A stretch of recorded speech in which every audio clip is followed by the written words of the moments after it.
Today is October 1st, 2023. Welcome to Native Calgarian. Oki, Naganago, Mekoche, Chestokom Aki. My name is Red Thunder Woman. In my Satu Dene language, it's Dekot Nogotine Siku. My married English name is Michelle Robinson, and I use she and her pronouns. I honor the Blackfoot as the elders and members have been kind to me on my Red Road journey. Elder Red Crane taught me how to pronounce my spirit name in Blackfoot, and Leonard Kenny taught me how to pronounce my spirit name in Satu Dene. My humblest apologies to the Blackfoot and Dene elders and language keepers as I try to learn proper pronunciation. My Dene lineage roots me in the land of the Great Bear Leg tribe in Treaty 11. My people wore rabbit skin, so it's been referred to as the land of the hare people, as in H-A-R-E. I'm a native to Turtle Island, and my Dene Nation is a visitor to this area of Pincho Tine Indahe in Satu Dene, meaning many big dog town, named after the Calgary Stampede. I was born in Calgary, or in Blackfoot Mokinstis, as Michelle Elliott, an English name, which has afforded me privilege in an English colonial world. My mother is Northern Slavey Dene or Satu Dene, but my Indian Act and Post status card by the Canadian government says Yellowknives Dene.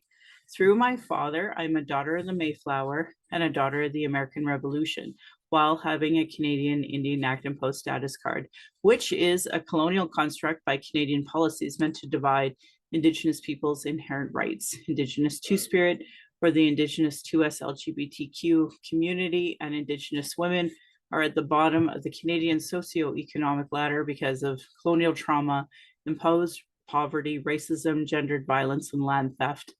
I do not speak on behalf of all Indigenous, but I share my journey as I go.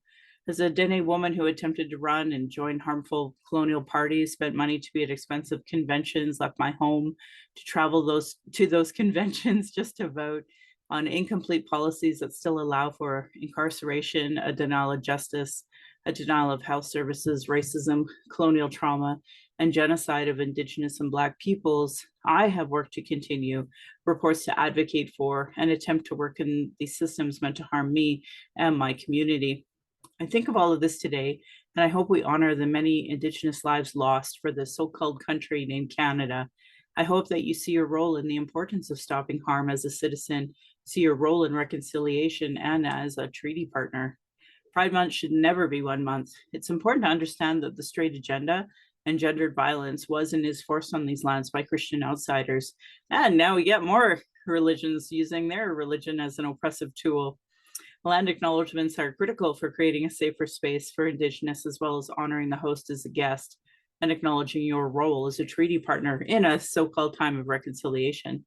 It's important that land acknowledgements have meaning. I encourage everyone to introduce themselves with an acknowledgement of their ancestors, stories of displacement, and how you perceive your role as a treaty partner, a citizen of Canada, a refugee, or other land displacements, so we as Indigenous people know how you are to be around, how safe you are. Because if you don't know how to pronounce your local Indigenous nation's name, you won't say your pronouns, won't say your story of origin, won't acknowledge stolen lands, won't acknowledge imposed economic oppression or your role in reconciliation. I determine how safe you are to be around my community, my family, and myself. Understanding land acknowledgements and their importance is Indigenous 101, because it immediately addresses colonialism, oppression dynamics, broken treaties, and lies taught today in Canadian schools nationally. That's why settlers and those who call themselves Native Calgarians or whatever town you're from, show me that you have no Indigenous 101 understanding. Jesse Winte's book, Unreconciled, explains it perfectly, as do so many other Indigenous authored books. Land Back is a movement that could save the planet from climate change created by colonialism. But that would be a part of the oppression dynamics, understanding treaty partnership, part of meaningful reconciliation, and honoring global initiatives like the Declaration of Rights of Indigenous People. So I'm speaking to you on the lands of the Niitsitapi, which is the Blackfoot Confederacy.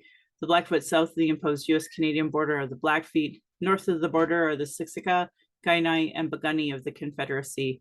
These lands are Treaty 7, signed September 22nd, 1877, with signatures that include the Blackfoot Confederacy, the Goodstoney, Chiniki, and Bearspaw nations of the Stoney, and then the Dene from Tsuut'ina. I acknowledge all First Nation, Métis, Inuit, status and non-status across Turtle Island as the keepers of these lands. All non-Indigenous are treaty partners with the government signing on your behalf. My Patreon account is Native Calgarian, where you can pledge and support Settler Saturday. Thank you, previous donors, for showing your support. If you value listening or watching and can afford to give, thank you. For those who cannot afford to give, I'd love to hear from you at nativeyyc@gmail.com. Unless your comment is, oh my God, I have so much to learn, or oh my God, I have so much to think about. That's usually that's I don't appreciate that, because that means you're not acting on reconciliation. That means you're going, oh my God, my white fragility just took over. So anyway, you can send in your other comments or your other questions there. And also you can give a review, whatever medium you're listening from. I have a YouTube social media, or a YouTube channel that you can watch some of these. That's a new thing from the pandemic. Anyway, so yeah, I'd love for folks to subscribe, and you can always go to nativecalgarian.com for the latest podcast and pin posts on social media. Although I quit doing that because it wasn't serving me, but I was doing a whole lot of work for nothing. Let me tell you, you'd be shocked at how many people follow me on my social media that says Native Calgarian podcast, and they go, oh my God, I had no idea you had a podcast. Hey. So I haven't had an opportunity to do a podcast since the counter protests. So for folks who didn't know, in Calgary, there was nationally hate rallies all across the country. And obviously the RCMP and the police thought it was bang on fantastic. So they did absolutely nothing to prevent any of them. Here in Calgary, we got international press because we had little kids take the mic and say some awful, deplorable things about folks that aren't straight and cis. And I can tell you what it was like. I had the attitude, I'm just going to take my lawn chair and my cooler and set up for the day while my daughter was in school and just watch the madness ensue. So that's what I did. And while I was there, I had little kids. There was about a dozen of them. And yep, they just stood there with the middle finger out, telling us all we were pieces of crap, pedophiles, and their parents, of course, perpetuating the same thing. Again, that made international news, but I can tell you, I am straight, I am cis, and to have that happen to you for 5 hours straight, it was one of the first protests that I've gone to that we legitimately had safety protocols for, where if you were part of the 2S LGBTQ community, you made sure you walked in pairs minimum, because it was not safe. So what happened was, the first part of the day, it was us across the street from each other, and then they were going to do a march. I can't remember if it was like 11 or noon or something. So they went for a march, and some of us stayed, and some of their people stayed too. And they went for a long march, which the police knew and anticipated and walked with them. And then our people were told to stay on the opposite side of the street from them, wherever they marched. And I don't really know how that went, because I didn't march. I just, was sitting in my chair. That was good enough for me. And then when they all came back, their rally got bigger. And then there was a second time they decided to go. I found out later that Mayor Jody Gonda had her car swarmed at one point in time in the first march. And the second march, I overheard them say, let's go show our mayor who's boss, those types of just horrible, horrible talking points, and just hate coming from them. And, it's interesting to me, because I know that the Calgary police had folks on both sides. So there was a line on one side, a line on the other, and they all had their body cams. And I have yet to hear a hate charge come out of any of it. I had folks all across the country, when they seen some of my social media about it, say things like, oh, we should apprehend those children. When the video went out of the organizer giving the mic to the kids, and the kids saying things like, you are all disgusting, that went international. And I've seen lots of people calling for the apprehension of those kids. And I just kind of can't help but think, all of those years that we worked really hard to build relationships with the Muslim community, especially when they were targeted by Stephen Harper. And now the very folks that would have happily targeted them, kicked them out of the country, are the folks now that they're teaming up with to hate the 2S LGBTQ community. So it was really hard. I seen the NDP on our side, few of the past candidates, a couple of the elected officials, and it was nice to see them there.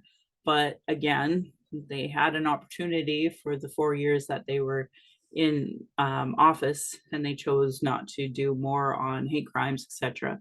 Now we're in this awful mess of a rise of fascism, rise of anti-2S LGBTQ community. So much so that I had a sacred fire on Monday for a friend of mine who identifies as Two-Spirit, and they were saying that this was the most unsafe they've ever felt in their 30 years of existence or whichever.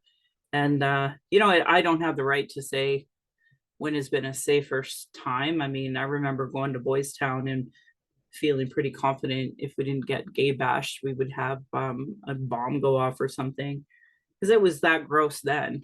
But now we have all these folks that are here and joining alliances just to hate gender diverse community. So it feels really bad. It feels really gross. I highly don't recommend it. 0 out of 10. But at the end of the day, we have to do this. So Inglewood has been having hate rallies for a long time. It starts off as yellow vesters, then anti-COVID and F Trudeau and all of these things. So the trans community was being targeted and doxxed by folks there. And it was really important that they start feeling safe. So there's a group that's on Facebook to counter protest that, and to really, it's almost like in Edmonton, they have a pride corner, and it's kind of we're going to attempt to replicate something like that here in Inglewood. And those are on Thursday afternoons. If you have an opportunity to join us, we would really love that support. So yeah, really disappointed there's been no hate charges whatsoever from the hate rally that happened here. And our counter protest happened as well. We had a person fall and hurt their knee, so we did end up having an ambulance on our side at one point. And I missed that whole thing, unfortunately. I must have went to the washroom or something. But it was not fun. Highly don't recommend. If it hit me that hard, I can't imagine how hard it's been on the community, although I have heard people tell me how unsafe they feel. So great. So that's happening. Last week was also the Truth and Reconciliation Commission kind of week leading up to the National Day. And, I'm still surprised how far we have to come as a country on this, because, at the end of the day, people don't know anything about us. In my last podcast, I've been talking about how hard it's been dealing with family members and their casual racism. And I'll tell you, that has not changed one tiny bit, because, anti-Indigenous bias is my own family regularly having me tell them I do anti-racism training, Indigenous education, and them still not understanding what it is I do. I can't make it much clearer than that. Like, I don't know how to put those dots together. So I regularly get asked, what is it that you do? Right? Because me being a stay-at-home mom's not good enough, because I'm a Native woman. And then, but I'm supposed to encourage my other family members who do it, right? So, which is insane to me. I don't understand why there's this incredible double standard, but this is where we're at. So, and then the other part was, how often do I have to explain this to my own family, what it is I do, for them to understand what, Indigenous education and anti-racism training actually is, and how there needs to be like time and effort put towards that. But that's where we're at. So I spoke at one of the oil companies. They wanted to have a talk about truth and reconciliation. And they had a township and range map right up behind me with all the pipe rallies across Western Canada. So, I talked about what it was like being in geomatics, and, there not ever being any acknowledgement of treaty rights or treaty recognition. So talked a little bit about that, and just what Sunday actually is. There are people who think it's a celebration, um, which is disappointing, because at the end of the day, like, we're talking about, tens of thousands of children that died, and then hundreds of thousands of families that were negatively impacted by Indian residential schools. And so, like, I had to challenge somebody and say, well, we have Remembrance Day. That doesn't mean we can't have Canada Day. Like, that there's more than one thing that we can do, because I had shown them, some videos of me saying what anti-Indigenous bias is, and that June is kind of our month to shine. And they were confused because they thought Saturday, September 30th, is us celebrating. And I just, like, I it's like when I'm wearing an MMIW, like, set of earrings or ribbon skirt, and people are like, oh my God, that's so pretty.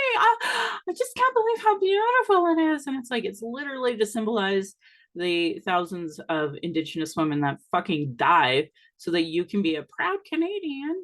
So, it's really hard to just try to engage with non-Indigenous people when they clearly have no idea about Indigenous people. Like, my own family member using outdated terms like Aboriginal, and not seeing it as a them issue, not just because they're part Native, but also because they just don't care. They don't care about racism, reconciliation, homophobia, transphobia. They don't care about any of that. And people saying things to me like, well, sometimes those Natives just go too far. It's like, what does going too far even mean to you? Does that mean, like, we can't have equity? Because that's what I hear when you say that to me. So I guess that's kind of the purpose of the podcast, is to talk about it's just incredible what people are proud to say to you. Even, it's too bad. So I also had a little chat with some of the staff at the Calgary Police about Truth and Reconciliation Commission Day, and that was a lot more productive because they actually have some Indigenous officers and an Indigenous team. But again, we talked a bit about the barriers of smudging and having folks understand the gravity of us being unable to practice our cultural ways. So I talk a lot. Good evening, Andrew on TikTok. Thank you for chiming in and saying hello. Yeah, so I talked a bit about how hard it is for us to even smudge. Is it our right to smudge? Absolutely. But I think most Indigenous people who rent know, out of all the fights you want to have with your landlord, smudging's not maybe the hill that you're going to die on. So even when I lived in Lethbridge for 5 minutes, knowing that the landlord's brother was watching us every minute of every day, I didn't smudge in the house because that wasn't a hill I was willing to die on. So I smudged outside. So again, with the sacred fire, that's the purpose of me opening up my backyard, because so many Indigenous people don't have access to a sacred fire when you're in an urban setting. So it's kind of my job to teach people what I know and hope that they can replicate that and do that. And in the meantime, try to build a community with those sacred fires. So we had one for the full moon on Friday night, and there was actually a huge group of people that came out for that, which was really lovely. And it was just a wonderful night before the rain came. So that was nice. And I guess it's considered a deer moon. I was listening to the CBC, and they had a Blackfoot speaker on there talking, and his name was in relations to the stars, and talking about how this moon is the deer moon, where the deer are rutting, and start of the hunting season too. So yeah, just a really important sacred fire, I think, because there's just not enough places for Indigenous community to be able to gather. And so on October 4th, I'll be doing the same for my backyard. If you're in the area, from, I don't know, maybe 4 p.m. till 10 p.m. for folks who can't deal with the folks that are obviously perpetuating violence against some of the folks that I know in my circle. So I made a Facebook event that I'm co-hosting with Josie, and Josie will attend as well. in the hopes that folks who have been harmed by the recent actions, they have a place to go, because I'm not going to support the board the way they've been treating the Indigenous women. And, but that said, if you're from Calgary, it's very important to support Stephanie English and the English family. There's going to be a group leaving from Bagani. Stephanie English and her mom Patsy will be leaving from Bagani. I think the Calgary police are going to escort them up into the city for October 4th. Their son Leroy is going to be leaving Edmonton as well and walking down to the area. And I heard that there's going to be a west and an east contingent as well, and everybody meets up for the downtown event. But I will not be at that event.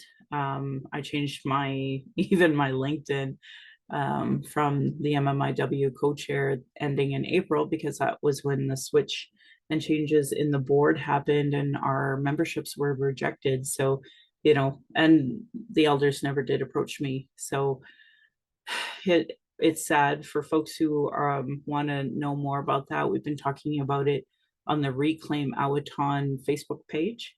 So I meant to put up another fundraiser this week, but my daughter got sick, so I just was unable to. It's just too much.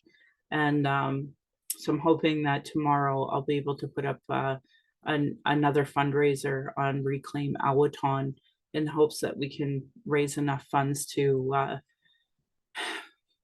hopefully make some changes and hold this Societies Act accountable for rejecting memberships for folks who have been longstanding committed to this organization. So yeah, so that's where that's standing right now. Anyway, back to the conversation about smudge. I was really trying to emphasize to many folks how where our ways of being, of smudging, having sacred fire, just isn't really available to us still, that we can't just go into any building and light a smudge. And it was mentioned to me that even organizations that I've been working with try to have that smudge within these institutions, they still aren't following it and need like 24 hours notice before you can smudge, which defeats the purpose, especially in the Calgary police, where you have, victims who want to tell their story. They need to have access to smudge. There's not but you need 24 hours notice for this kind of thing. Like, it should always be available 24/7. So I'm going to have to talk to them a bit about that, because that's the way it's supposed to be. And it's still not there. So I'm just saying this is really important for folks who have followed the national inquiry, for folks who've read the 94 calls to action. Like, if Indigenous women still can't talk about their sexual assault and not have access to smudge and not have culturally appropriate victim services, then what are we doing? We have to do better. We have to do way better than this. And, for a lot of folks, they're just unaware of this. And one of the biggest problems I ever had with victim services is that it's still from a white lens. It's not culturally appropriate. And it's really unfortunate. I see somebody interacting on my TikTok saying, these are very good points. It's like, well, honestly, my elders have been saying this literally for decades. Folks long before me had told the police this, and they still weren't acting on it. They still aren't doing it. And there is a need for there to be systemic changes. Wearing an orange shirt is absolutely important. I was in Costco, Walmart, very few folks were wearing orange shirts. But that bigger picture is that orange shirt, it really is performative in the bigger picture of things. We really need systemic changes. So this conversation I'm talking about when it comes to smudging sacred fire is like, when I'm talking about systemic changes, this needs to be available to everybody and be allowed to do it, and not be a battle with landlords, when currently it is. And that's a real problem. So we need more folks to be looking at their sports clubs. Why are there mascots that are Indigenous? That's not okay. We need to be doing a lot more understanding their action. That's why I have the reconciliation action group, right? It has to be that bigger picture of, if you're not acting, then you're just being performative. There needs to be systemic changes. There needs to be equity sharing. So there needs to be Indigenous staff, and the retention rate should be high. And we're not seeing that. I know that because I have my brother still living in my basement. It's been a full year of him trying to find a job. But as soon as they see a tall native walk in the door, all of a sudden the position's filled. And that's so frustrating. He's doing really good work in the insurance world now, but it's just sad to me that people think, wow, there's all these jobs, and it's like, no, there are jobs for few, not job for everybody. And for jobs that I used to get when I was a teenager, they bring in temporary foreign workers for that now, right? And so we don't have access to those jobs either. And why anyone can justify to me that program, which I think is just slavery, frankly, because they have no rights, they have no health care, they have nothing. You can't justify it to me anyway. People could try, but you can't, and I'll just call you out on it. So anyway, so I wish people understood how performative things are. Another thing that happened is we had one of our community members of the Reconciliation Action Group, her kid got attacked. So if you were following my social media at all, you've seen that the group, the Reconciliation Action Group, put out a statement about it, and they're just formulating a second statement because the school didn't do anything, and now is kicking the mom off the school grounds because they can, and basically allowing little racists to beat the shit out of little kids. And it's okay because it's probably their kid that's doing the beating there, so everybody's cool with that, right? But that's the state of our school system right now. There's never been accountability when it comes to bullying. So I'm really frustrated, and we've been really busy trying to get the right media to report on it, trying to get people to pay attention to it, and they're not, because everybody has their own thing, and the algorithms are set to silence Indigenous voices, right? So if you are a listener, and if you could just go and have a look at Native Calgarian or the Reconciliation Action Group and like and comment on some of those posts that you see, that would really mean a lot, because algorithms speak volumes. And if you're watching, I don't know, sports all the time, then of course those algorithms are going to start catering to your sports needs instead. But I know many Indigenous people have talked about this with their social media, and a lot of non-Indigenous still aren't doing that work, right? They might put on a orange shirt, but they don't understand it's still systemic racism that they need to be working on. They still need to be working on holding their politicians and school trustees to account for not creating safer spaces for Indigenous people. Like anyone who heard the radio on September 30th, it's like literally the first time of any Indigenous inclusion, and it should always be Indigenous inclusion, always. So that was really interesting, needless to say. Something that's a little off topic, but not really off topic, is that this group of brown folks contacted, I think actually it was a former member of the Reconciliation Action Group, who's since moved on, contacted me with them or something like that. But basically there's a brown group of people who were unaware of the harassment that there is in the military, which I thought was freaking adorable. So I told them about my time with Sea Cadets, and I told them about in '92, when they were first instituting human rights. And at the time, because I was, raised violent and sexist and racist and transphobic and misogynistic, at the time, I thought it was great. I thought we were having a great time. And I didn't understand when my officer was being charged with assault for helping another cadet in some of the things that we were doing. I didn't understand. And I was even like looking down at this cadet who charged our officer. But in retrospect, as I get older and grow up and unlearn racism and unlearn sexism and misogyny, homophobia and transphobia, I would tell my husband or my daughter some of the stories, and they would look at me like I was a Martian on another planet that came down and explained something and made no sense. And ironically, this is the worst part. I was reading in the Truth and Reconciliation Commission.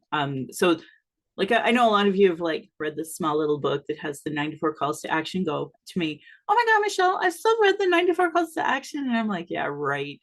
Because I like literally had to spend what 2 years doing all the volumes of TRC throughout my book club. So yeah, sure, you read it. So anyway, in the actual volumes, the part where they were talking about sports, and I uncovered this during the Olympics. They talked about how they used the Boy Scouts, the Girl Guides, and the cadet programs to really, teach colonialism to the natives. And I was like, fuck, I fit right in there. And I got it and I understood it because I came from a really brainwashed world. And don't get me wrong, I love cadets, but in retrospect, like I would never let my daughter take off for six weeks without me. At that time, you have to understand, 92 was when we didn't have like national phone lines for $20 for the country.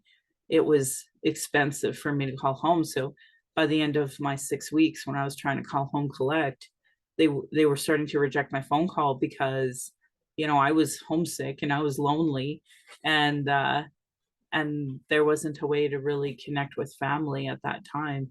So obviously, in retrospect, I don't know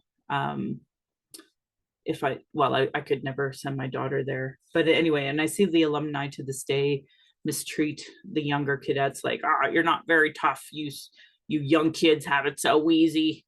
And it's like, yeah, because kids are supposed to have fun. Why don't you let the kids have fun? So I don't know. It was interesting going up there and talking to them. But when I came out, somebody had egged my car. And so I took pictures and I sent it to them. And I said, I don't know if it's because we were discussing, harassment in the military. And security said, well, no, because we have construction and everybody's parking in different places. The locals don't like where we're parking. So that's why they egged it. But I had a look, a huge block in line, but it was only my vehicle with the feather. The native woman in an orange shirt who got out, was only my vehicle that got egged. So it's like, but that's Canada, where it's like, there's 20 vehicles, only one got hit, and the only one that got hit happened to have a native woman come out of it. So I don't know. So I told this story to another friend of mine, and they told me when they were a teacher, they had a medicine wheel hanging in their car, and they kept getting their tires slashed. And as soon as they took it out, then the tires quit being slashed. So it's just another example to me where it's like, it's clear what the problem is, but Canada's like, what problem? I'm sure it wasn't because you're native. No, let me try to think of anything other than that. I'll try to do 20 backflips to find out how it's not because you're native. And that's Canada. Just deny, deny, deny, right? So God, it's so annoying. So that happened. But I had a very short window to leave Edmonton and get to Calgary for a teaching at the drop-in center. And it was just freaking pouring buckets from Edmonton to Ponoka, which I guess was good in the sense that it helped clean the egg off my car. So anyway, then I had to talk to the Liberal Party staff and talk about what, September 30th is to us. But I don't know, I'm probably the only person in the world who is really proud of the Liberal Party for, making September 30th a holiday. Am I disappointed with how the rest of the country treats it? Absolutely. But at least they did it. That's one of the calls to action. It's what our elders wanted. So that's what they did. So I told them, I'm really proud of them for working on systemic racism. And I've never met anyone in our party, whether it's an MP, the prime minister, a staffer, we all agree that we still have so much work to do. My hope is that we can get enough work done that these systemic racist changes can be kept. Because my biggest worry, and I see it on all the social media, even the progressives are like, fuck Justin Trudeau because I'm a big baby and I'm not getting all of my way. And it's like, literally, there's no other party willing to work with natives at all, at all, at all, at all. If you look at their stupid policies, they don't care that natives don't have drinking water. They don't care that there's people dying in landfills. They don't care. So it's just such a piss off hearing our own people be like, well, I don't like Justin Trudeau because he's blah, blah, blah. And it's like, come on, you guys. Literally the only party willing to work with us. And again, I praise our party for having the Indigenous Peoples Commission because it's the only one that listens to Indigenous people and allows Indigenous policy to be directed with Indigenous people. So it's so frustrating. My God. My friend Andrew on TikTok says it was a beautiful ceremony on Parliament Hill. I seen a few pictures from across the country about the marches that they had for September 30th. And I bet you Ottawa was nice. The biggest one I seen was Winnipeg. Winnipeg totally knocked it out of the ballpark, it looked like. So that's good. You're making me want to run for office. Oh, let me tell you this, Andrew. I am the first person to want you to run. But here's the thing, as someone who has ran, and I've said this in many of my podcasts, people will tell you you should run. And when anybody says that to you, ask them, are you willing to donate? Are you willing to volunteer? Are you willing to vote for me?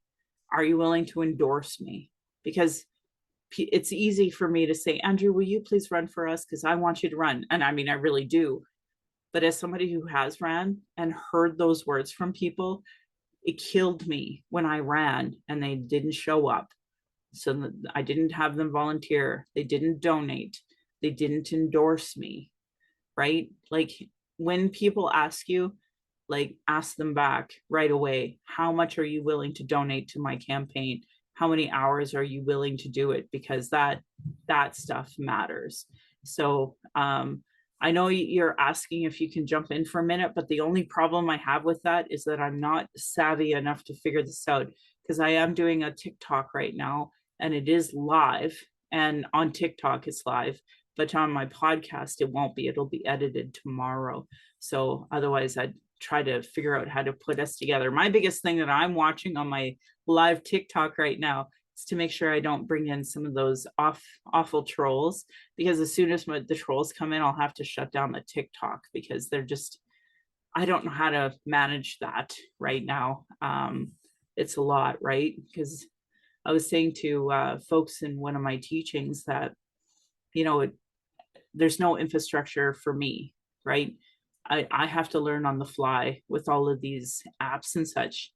And if I were to get funding from an organization, then I know I have to follow their parameters. And I think if we're going to be honest about reconciliation, we have to be truthful. And a lot of these parameters for monies are really, you know, making sure you don't put down a government, you don't put down people. And it's like, well, I'm sorry, we can't have reconciliation without truth. And if you're talking about predominantly white institutions that don't know, like, for example, on TikTok, I see lots of my Indigenous friends regularly get their stuff reported. And there's just doesn't seem to be a really good mechanism for them, right? So my goodness. So anyway, it is great to see people chime in. Thank you, Andrew, for understanding.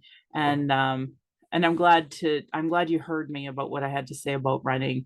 There's a lot of validity to the things you say. How sad it is that we are grateful. Yeah, I know. I wish more people understood reconciliation and not just the performative stuff, for sure. So anyway, I went to the drop-in center and did an hour-long chat there as well. God, an hour goes by so quick. I brought just a couple of the volumes of the Truth and Reconciliation Commission. A couple of folks cried and laughed, and it's like, it just sucks because it's like all I'm doing is telling a person my day-to-day interaction and what it's like to get your car egged and having to deal with like this particular September 30th. I lost my granny and I lost my grandpa, and you know, I'm dealing with my mom's health issues now and trying to figure out what the next steps look like for her, because her job was to look after my granny, and my uncle now is like, so what's plan B? And she's having those really extreme diabetic reactions. So I don't know. I'm just trying to juggle all of that and get my daughter to see her before she passes from all of this stupid diabetic crap. Because the bigger picture is it's not the diabetes, it's the fact that nurses, the doctors, they don't get it. They don't get that some Indigenous women, like my mom, have absolutely no way to advocate for themselves. Like both my daughter and I are like, I need to be in that room for the doctor's appointments so that we can ask questions and try to find some answers, because she doesn't have that in her. It's not, she was beaten by the Catholic Church. She comes from domestic violence too. Like there's so much there. And I just don't think the nurses and doctors get it. So she can't advocate for herself the way I would want her to anyway. Um, so I did a TikTok, which was kind of funny, to show folks here in the city of Calgary. Obviously, I think land acknowledgements are really important. And my favorite sage picking spot, they put up a land acknowledgement right over top of the sage. So it's completely run over, completely unusable this year. And I'm hoping next year it'll grow back, but I highly doubt it because it looks like the city is just doing construction right there. So it's just like, oh, if you could not get like reconciliation right, you do all of the things. I don't agree. I feel that we have to think about the big picture and not just our own safety. Our future depends on this. I don't know what you mean there, Miss Jessie May, but you know, you could not just you can disagree with me all you want. There's obviously this is live on TikTok. I normally have had a podcast for years. You're obviously not one of my listeners, so I'm sorry to hear that. Um, you know, that you don't agree. It is what it is. These are things that you know, I just tell people, if you don't like what I have to say, you don't have to listen, because yeah, it is what it is. You know, oh, I think there's a misunderstanding about, I think there's this is why I shouldn't be paying attention to conversations on TikTok, because now I'm distracted from the podcast, but that's okay. So I'll just quit reading the things, but I do get concerned about people arguing a little on my comments. I just block everybody because I just don't want to see conflict like that. There's a problem with us having safe spaces to chat, and I also don't want to stop a productive chat either, but you just can't monitor it always. So anyway, I thought the sage picking thing was pretty funny with the stupid city, because it's just like another example of it. I went over to my friend Heather Morajo's to see if there was some sage in the medicine wheel garden that she had. There wasn't. It was all picked over as well. So I just got to plant my own and get it growing in my own area. That's what I got to do. So anyway, so today's October 1st. I have the Sisters in Spirit Vigil coming up on October 4th in my backyard. If you want to come to my backyard, just send me a message and I'll get you the address, and you can come over if you already haven't and you're interested. But there's also going to be a vigil for Sonny and Tammy Crazy Bull. That's going to be at the Marlborough C train station where the Calgary police killed Sonny. We also have our Justice for Jackie walk that we'll be doing. I shared the poster for that and the event, so if you want to join us for that. And there was an announcement from Colton Crowshoe's family. I have yet to hear what that outcome was, so I'm hoping that something positive came from that, but I could tell by what I'd seen written that it was much of a shock. So lots of missing and murdered Indigenous women, girls, and Two-Spirit activities in October. Unfortunately, my heart and soul are still with the folks in Winnipeg at Camp Morgan and Camp Mercedes. You know, Search the Landfill, something that's relevant here in Calgary because we have Joey English in ours. And, you know, I know Tanya Nipanak is in Winnipeg's landfill as well. Her family knows that, and it breaks their heart as well. So The rag waffle was to end on Saturday, so we'll see how that went. I haven't heard an update. We've been very busy with the attack on one of our members' children at the Cochrane school, so that's been our main priority at the Reconciliation Action Group.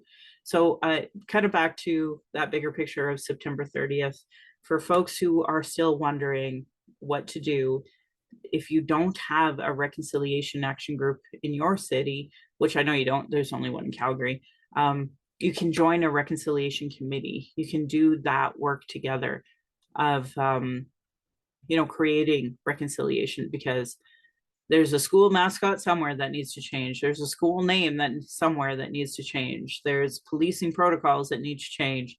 There's law societies of every province and territory that needs to change. There is absolutely so much work to do. Wearing an orange t-shirt and eating a trauma donut from Tim Hortons is not it, folks. It's just performative, right? So we need folks working on their anti-racism training, their oppression dynamics training. We need folks who come from equity seeking groups to be working on their healing journey and understanding internalized racism, internalized homophobia, transphobia, and working forward in order to help the younglings that are coming up, our little queerlings. They need direction and they need healthy adults in their world. So I'm begging of you to do that work. And if there was one message that I seen, especially like family members that I choose not to be around, they're just so committed to bending over backwards to find a reason for it not to be racist. And that's just not helping anybody. It's just not. So there's a question in my TikToks. Do a lot of women support LGBTQ than men? So first of all, if I don't see two, intention 2S, thank you, sick of your ish. Because from my point of view, if you don't include the 2S, one, you're not doing anything for reconciliation or treaty partnership, right? So you got to start by including the 2S in your acronym, because it acknowledges, kind of earlier in my podcast when I talked about how the straight agenda was imposed, Two-Spirit were literally always here, always. So it's really important to always include the 2S. When it comes to women supporting, I think that there's a lack of understanding of what gendered violence is. And it's not just transphobia and homophobia, but it's also misogyny, right? So, and I mean, some women are really bad at that too. And I mean, I was one of them when I was 18. I won't talk about it anymore to avoid conflict. Hey, Michelle. Hey, Jennifer. Yeah, why so fragile? No, it's true though. People say they want to avoid conflict, but you have to understand that we live under the Indian Act, so we are always in conflict. So until systemic racism changes, there's always going to be that conflict, and that's why you either get to choose to be an ally or you choose to be a part of the problem, right? So don't avoid it. Just like our friends are saying it, don't avoid it. And for folks who may not know what sea lioning is, I think it's really important to talk about what sea lioning is. So rather than engaging with somebody who's committed to not knowing the answers, who's committed to dancing around it, just don't engage with them, because they're trying to waste your time. And it's important to recognize that not everybody comes into these conversations with the intention to learn. They really come in with the intention to not do nothing and be a part of the problem. So look up sea lioning, and then you would see that, it's an issue. And that's part of the reason why I hesitate to go live on TikTok while doing a podcast. But I think it's important to talk about it, because I think one of the questions I always get from elders is literally social media 101s, things like this. Right now, I'm missing a friend's birthday. They're a drag queen at Dickens Pub right now, and it's their birthday, and I just want to wish Carla a happy birthday. They are amazing people. I wish I had more time and energy for a million things, but unfortunately, that's where we're at. So our last podcast was the 113 Pathways to Justice. It was the Alberta government's look at the missing and murdered Indigenous women, girls, and Two-Spirit National Inquiry. I think it's really important that people read that, especially if you're in Alberta, and hold your MLAs to it. So I hope you enjoyed that. October 9th is Cree lawyers Harold Johnston's book, Peace and Good Order, The Case for Indigenous Justice. Then on November 13th, we do the guide on the implementation of a national action plan on violence against women and gender-based violence, which is a white woman's washed look at the national inquiry. You know, take out all the racism, I'm sure, which is disappointing, but whatever, we'll read it anyway. December 11th, Making Space for Indigenous Feminism, edited by Joyce Green. And then in January, we'll be doing Sean Carlton's book on Indian residential schools. So I think that's a really important book for us to read. So I hope that folks join a reconciliation committee. If you're in Calgary, please join the action group. I'm really proud that this podcast has given solutions, including cultural safety training, or cultural first aid, to create a safer space for Indigenous people of color, those with disabilities, and 2S LGBTQ to speak. I want to say thank you to Cheryl Ward, Chelsea Branch, and Alicia Fritkin of heretohelp.bc.ca about what is Indigenous cultural safety and why I should care about it. Their work and those cultural action tools are available, so please support Indigenous work like that as a part of your reconciliation work and settler understanding. I'm just lucky enough to highlight and repeat it here. Internalized racism or lateral violence is another form of violence Indigenous and equity-seeking folks experience by the structure of oppression imposed on these lands. If you go to racialequitytools.org, there are tons of resource files. What is Internalized Racism by Donna Bevins is a wonderful piece to kind of unlearn a lot of those things that people internalize and then project on other Indigenous folks. Or other equity-seeking groups for that matter. And if you have an opportunity to give a donation, please do. Do's and Don'ts for Bystander Intervention by American Friends Service Committee. So if you go to afsc.org, there's a Do's and Don'ts for Bystander Intervention, which I highly recommend. I was just telling folks that I can't wear a ribbon skirt on the C train because every time I do, I get hassled by somebody because the rest of Calgary refuses to do bystander intervention. So I get to constantly be harassed while everybody just silently looks at their phones and pretends like that's not happening. Because what were we taught? Don't get involved. And when it's natives, they don't give a shit. Anyway, I wish anybody that follows me on social media would also watch the anti-racism organizational lead for the city of Calgary giving an internal committee presentation on the journey of becoming an anti-racism leader. So I have shared that YouTube link a few times. If if you get a chance, just Google becoming an anti-racism leader, city of Calgary, you would find it. So some exciting news that I've been sharing the Calgary Black Lives Matter activists Taylor McNally and Adora Nufor being legally targeted. Well, there's a new organization called Stop the Stack that I've shared. And my hope is that people will follow that and learn why it is that they are being targeted. They are trying to do that education. So that social media account is really important. And I think it's really wrong that Taylor and Adora have to advocate for themselves while they are facing legal persecution. I just don't understand why there's not more people out in the streets demanding more because this is not okay.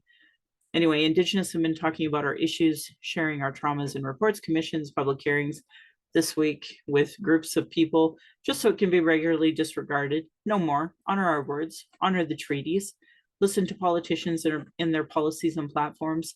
If they don't recognize the marginalized in their budget with Gender Equity Plus, if they're cutting violence prevention programs, services, Indigenous education, uterus health choices, gay straight alliances, lack of human rights for immigrants, migrants, folks with disabilities, know that your vote to that party directly negatively impacts Indigenous people, marginalized people, equity-seeking groups. demand that they implement the Truth and Reconciliation Commission calls to action, the recommendations of the Royal Commission on Aboriginal Peoples, the multiple reports about child welfare reform, violence prevention, now 231 calls to justice from the National Inquiry. Provincially, we have the 113 pathways to justice. The new premier's accounts or council, as far as I know, has not even met. Municipally, we have the White Goose Flying report. Denying all these reports is a form of abuse called gaslighting. Our people are experiencing extreme racism in the educational and health institutions, with multiple reports that say the same thing. Demand change from election platforms and politicians. If they don't understand colonialism, racism, privilege, sexism, they literally have zero business running. This should be understood by all parties, local politicians, community organizations, sports clubs, etc. You can actually Google articles on how non-Indigenous Canadians can become allies. Stephanie Harp and I did an emergency podcast in the hopes that our allies would write and do more on the housing crisis that we are facing. I did a whole podcast on the housing crisis if you're interested in learning more about it from an Indigenous point of view. We had sent letters to the city council after they ripped the doors off of the city bus shelters when it was -40, and with the statement from womenshomelessness.ca, demand an urgent action to protect the lives of Indigenous women, girls, and Two-Spirit and gender diverse people experiencing homelessness. And I got zero feedback from that. So thanks, folks, for not doing anything and allowing the city to perpetuate harm against Indigenous people with amputation and freezing to death. That's really appreciated. And now it's almost a year later, so you kind of have some time to step up to this. Obviously, we are still dealing with a drug crisis and not seeing anybody step up to do enough on that one on cultural supports. So it is important that if you or someone you know is using, please don't use alone. If you are using alone, contact the National Overdose Response Service at 888-688-NORS for support. Download the Brave or Doors app. There's also a Lifeguard app to help folks who are using and are using alone, creating a better plan in the hopes that you don't die, because we do not want you to die. If you're experiencing emotional distress after hearing anything I talked about today and want to talk, you can call the First Nation and Inuit Hope for Wellness helpline at 855-242-3310. It's open 24 hours a day, 7 days a week. You can also go to hopeforwellness.ca. And if it's more related to missing and murdered Indigenous women, girls, and Two-Spirit, you can go to 844-413-6649. It is a national 24/7 crisis call line for anybody who needs emotional assistance on that subject. The 60 Scoop Indigenous Society of Alberta is ssisa.ca. By the way, I'm sure you have seen me share a poster for a 60 Scoop March here in Calgary, so I hope that you will attend that as well. Indian Residential School Survivor and Family Hotline, 866-925-4419. The Native Youth Crisis Hotline is 877-209-1266. For non-Indigenous, there are distress center lines in your area, usually a functioning 211, or you can call 833-456-4566, or you can text at 45645. And if you go to crisisservicescanada.ca, you can find even more resources for you. Kids Help Phone, 1-800-668-6868. The following are more 2S LGBTQ crisis supports that are available in most areas in Canada. You can go to lifevoice.ca for a ton of different crisis supports. The Trans Lifeline in Canada is 877-330-6366. Thank you to the Trevor Project for creating the LGBTQ Youth Line at 866-844-7386. And I purposely did not include the 2 because they purposely did not include the 2, which says to me, you've got to be careful, because that means they haven't done their anti-racism training. So always be careful when you see the acronym without the 2S. Violence is my everyday reality. Every Indigenous generation has faced it. This is self-care, how I take my power back. It's why I started the podcast, because we don't have proper media representation on daily Indigenous issues. A lot of it is still done with the lens and the funding from other government oppressors, frankly. So I just speak freely without interruption, tone police, leadership shaming, gaslighting questions, as many people don't want to hear Indigenous opinions, but sure want to tell us theirs by people who know nothing about Indigenous colonialism, constant surveillance of our people, our protests, our vigils, and our rights. I and many others share info on racism daily, so it's just unacceptable anymore. Learn about being trauma informed. Folks like me are dealing with internalized racism and gatekeeping that survive off the status quo. Folks who are so in their trauma, they stop people from doing the work and deplete personal resources. Internal and external racism is an everyday reality for me and for other people of color, folks with disabilities, QT, BIPOC, and others. I want to say Masicho to my ancestors, to my granny up in heaven. Thank you. To my mom, who's still here, what strength looks like through her example. I want to thank my dad for teaching me to be strong and blunt. My stepmom for showing me what a proud culture is through her Austrian family and roots, and stepping up and teaching me to be a proud Calgarian. It's through her I'm a second generation Calgarian. I want to say thank you to my husband for producing and editing the show, on top of being my childhood friend, father of our child, and my support down the journey of the Red Road. He has witnessed decades of racism and sexism. And, you know, I wish I could tell you all enough, just as I've been telling you how casual a lot of, family have been with racism towards me.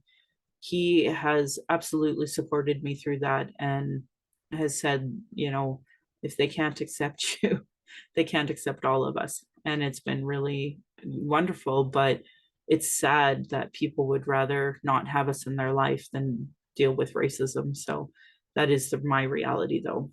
And so to our child, we are blessed to learn from you daily, and we are honored you chose us. You give me daily accountability to be a better and stronger person. My hope is that my family will be proud in the future of us trying to discuss these present day issues in a way that they can understand. And it's funny because it's back to that, I don't understand what it is you do. I know they've never heard me say that one line even one time. So just know, if you start a podcast, your own family and friends won't necessarily support you. But to all of the folks who do listen, I want you to know your comments mean the world to me. I've been getting some really kind words from a lot of you, some extra donations. So I say thank you to those folks. My Patreon account is Native Calgarian, where you can pledge and support. Thank you, previous donors, for showing your support. If you value listening and watching and can afford to give, thank you. For those who cannot afford to give, I'd love to hear from you at nativeyyc@gmail.com, where you can send in your comments or questions. I also have a YouTube channel that you can go and subscribe. Go to nativecalgarian.com for the podcasts. And, I do teachings on there as well. So I made up a whole hour and 45-minute video for folks. So yeah, it may not be me, but at least there's still an option. And if you're Native, it's free. So just contact me. Excuse me. So thank you, folks, for all of the donations. Just want you to know I appreciate it. And I want to end by giving side eye to those Calgary rabbits.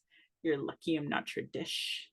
My beautiful cousin would respond, or yeah, be in my dish. Thanks, folks, for listening and for interacting with me here on TikTok today.